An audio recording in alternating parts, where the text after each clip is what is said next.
Hello, everybody! Exciting video today. We got our first showcase. And additionally, do you know it's International Banana Bread Day? Yeah, I got so pumped on Banana Bread Day. I love banana bread so much, but yeah, bear with me. We got our first showcase here. A little bit of a hard ride for me, but we're learning how to do this, right? So a couple things we're going to go over. We're going to go over how to actually showcase this guy. We're going to go over my thoughts, opinions, and some advice for displaying him, because that's my thing. That's my trope. I'm the display guy now. But yeah, that's what we're going to do in today's video. If you like it, make sure to subscribe, like the video, all that promotional stuff. But let's kind of just get right into this thing, huh? Spoilers, I'm a huge fan of this figure. One of my favorites, 2025. Okay, everybody. We've got our first shelf here around the McCoy Goku Gohan. I originally had a whole montage of me building a shelf around these guys, but it truly felt really forced and, you know, they're honestly not a highlight figure, and I really tried to make them be for the sake of the video, which isn't like me, you know? So here we have an actual good shelf where it does work, and to make it clear, I don't think that they're a highlight figure at all. These guys really are kind of like the pod.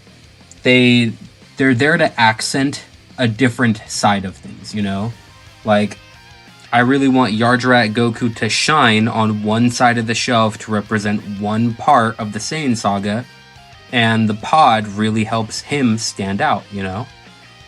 And that's what accent figures are all about, and you guys have got to find the meaning for what this figure means to you and how you want to display them, you know? The reason it works here is the whole centerpiece isn't highlighted around one figure, but a collective, and it's a theme of, hey, we've got all of our guys, Z Fighters, in their casual outfits, you know? That is truly what makes it work. It's, hey, we're striving for peace in the Cell saga, and this is the goal. The goal is, let's get Son and Pops to enjoy their motorcycle ride, you know? Really, I really want the casual outfit to represent this shelf, you know? So yeah, if you wanted to make these guys work as a highlight figure, I think this is one of the very few ways that it works, you know? And with our next photo I'm going to put up on screen now, you'll see that the highlight is still them, but it's centered around, again, family. It's centered around Goku, Gohan, and Chi-Chi figures, you know? And they definitely work better in a single detolf if you're going to go the route of making them a highlight figure, but really they're an accent figure. They need to be beside other figures, and I think they work best with Akira Toriyama illustrations. They're going to work best next to the casual outfit Goku, and any kind of shelf focused around family. All right, we got this mug in hand, all here. Let's get a couple initial things out the way with this guy, right? First being, is he worth it? And the answer truly is it depends. And it all comes down to a scaling thing. Like, if you're a big fan of the figures that are made from illustrations, he's worth it. You know, you're sacrificing scale for a special moment. And in terms of like price, it's absolutely stupid expensive. I think I got this on Black Friday on sale for $140 plus 60 shipping, so $200. Retail, he was $200, and I know he's coming back. He's having a re-release in Japan. So if you don't mind, you think it's worth it, and you kind of have an idea of how you want to display him. You know, we went over a lot of great examples in the video. So, yeah, I think he's worth it in those regards. But if you're someone who's like, I think it's a cool figure, but the 200 doesn't justify it, then follow your gut for sure. But let's go into like actual detail on this guy. First thing that stood out to me was the hair, dude. This guy's hair was, like, both of them are the best shading of Super Saiyan hair I've seen on any figure, period. They really nail that iconic Super Saiyan look. You know, it's just so gorgeous. And the second thing that really stood out to me is they can be displayed at literally any angle, dude. I'm having such a hard time figuring out exactly like what position I want these guys in. And it's just so difficult, dude.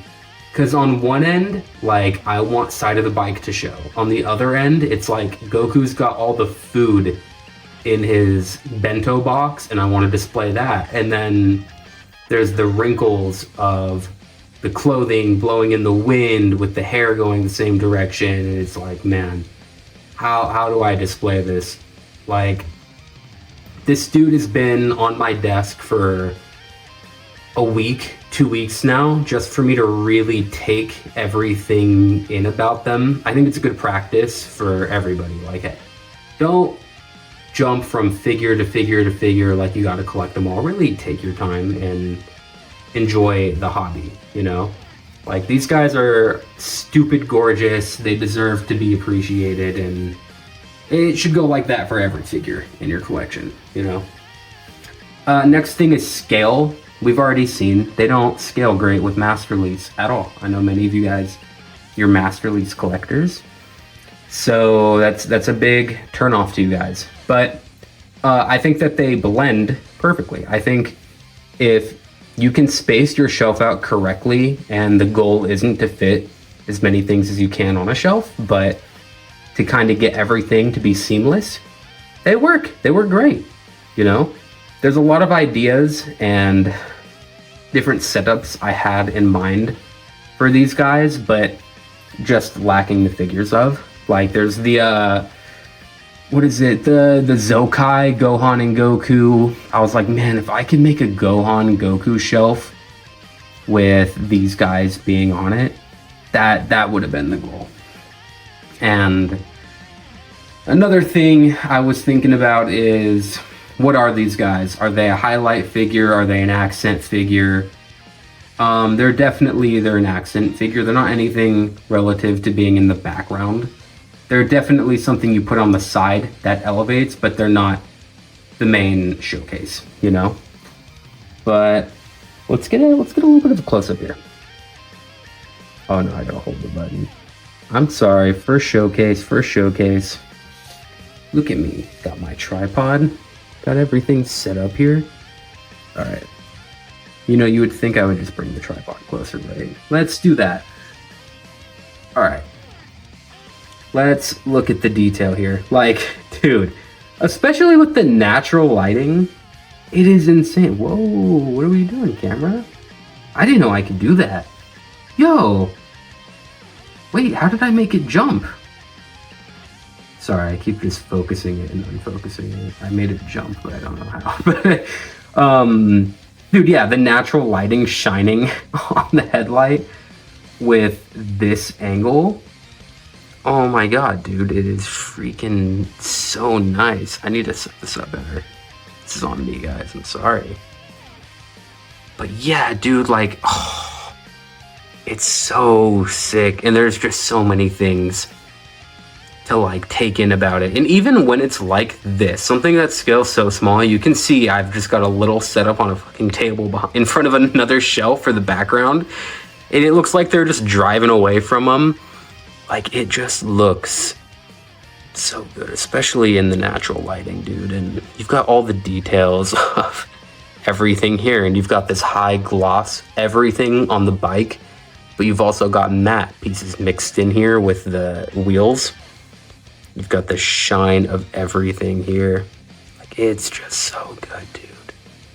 And the lighting definitely makes it look a lot better on camera, but you could definitely tell that there is a good amount of shading on this. It's a high quality piece for sure. And the more that you look at it, and that's why I'm taking so much time here. Like, I'm gonna be pretty intentful on the editing to just kind of let the figure and my words speak for itself. Like, there's just so much to intake about these guys. Right, let's take it off the tripod. We're going rogue here.